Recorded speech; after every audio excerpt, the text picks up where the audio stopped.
family story. I chose a life story about how I went from wanting to major in funeral directing and embalming to ASL interpreting. For me, it goes back earlier than my existence. My grandfather was a funeral director and embalmer. My father majored in the same. And, they were really hoping for more boys in the family because they were hoping someone would take interest. And my dad had 3 girls. And my mom was a teacher, and my sisters all kind of swayed more to that direction of things. And I was the only one that really took interest in going on with that.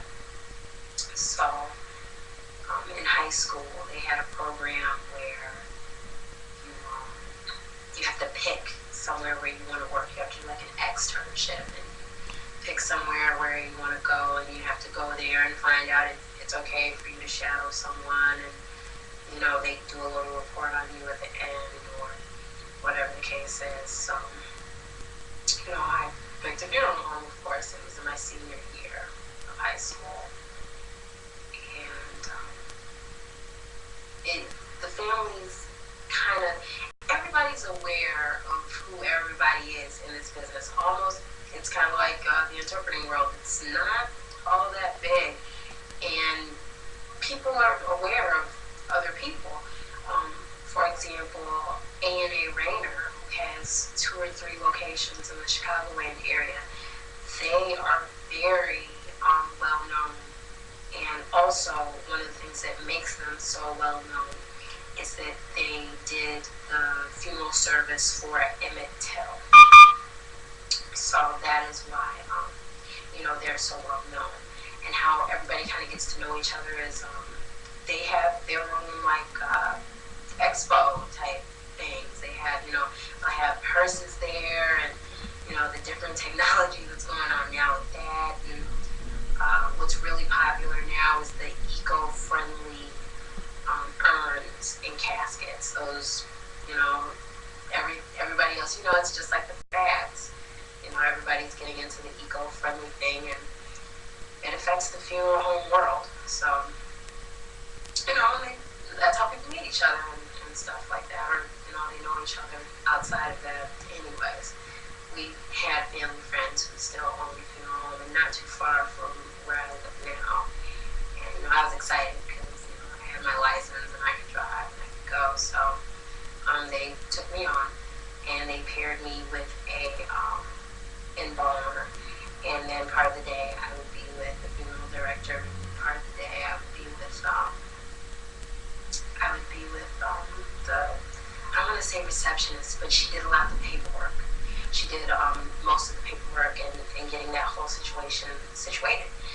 And, back then, I shouldn't say back then, some people chose to be funeral directors because that's what they wanted to do, and some chose to be embalmers because that's what they wanted to do. Not everybody, does both. And it's very family oriented. Like, a lot of times you'll notice that it's a family that either started it or is still working it. Very common, at least here. So, they just paired me with different people to see the different experiences and, how it all worked. But for the most part, I was with the embalmer, and that's who I knew. So, I went, and everything was fine. I enjoyed myself for the most part. I wasn't really good with the paperwork, but, I enjoyed myself for the most part. And at that time, we had a family that came in, and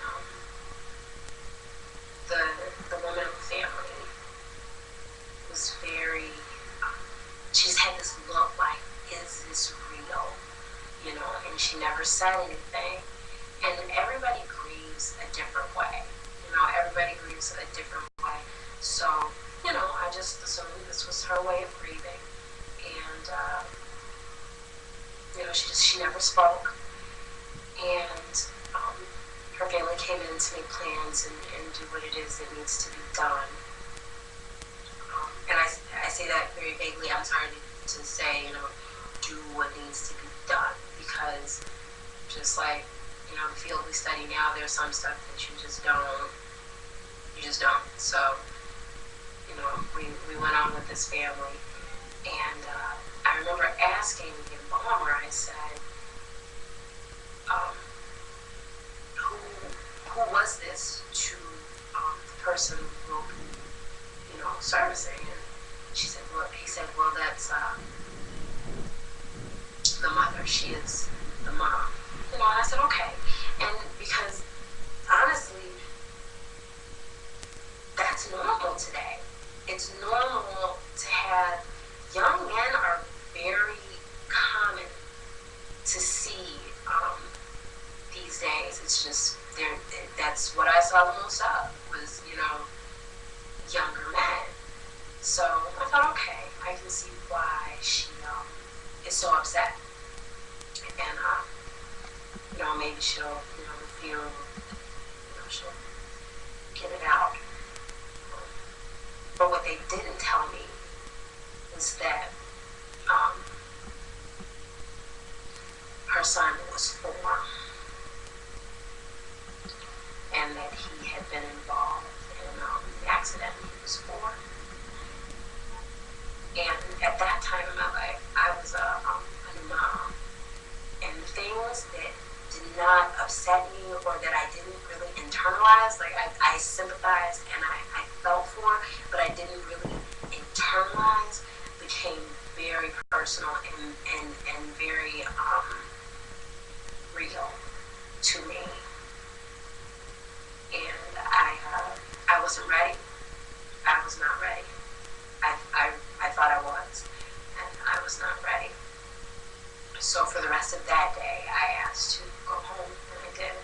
And I came back the next day, I did paperwork, and everything went on as normal, and I tended, you know, to things that needed to be attended to until that family had completed everything that needed to be completed. And I didn't return after that, because prior to having my son, I cannot tell you what it is. Maybe your chemical imbalance changes, or, you know, maybe that was my life check. I don't know. And there's plenty of moms and dads and families that can continue and do it and you know, do what it is that needs to be done. And that's awesome. But for me, I could not continue working like that. And everything I thought I wanted to do, I had it all picked out. I'm going to go to Worsham College in Wheeling, Illinois, and, you know, I'm going to get finished. And, you know, I had a plan. And my senior year of high school, that turned my world upside down. So, you know, I went into nursing instead, planning to become a hospice nurse. I went to school for that, and I then took an ASL class while taking my nursing classes, because I had finished the Spanish classes. So, and I'm love language book. So I took on a sign language class, and that later caused me to change my major, and here I am today.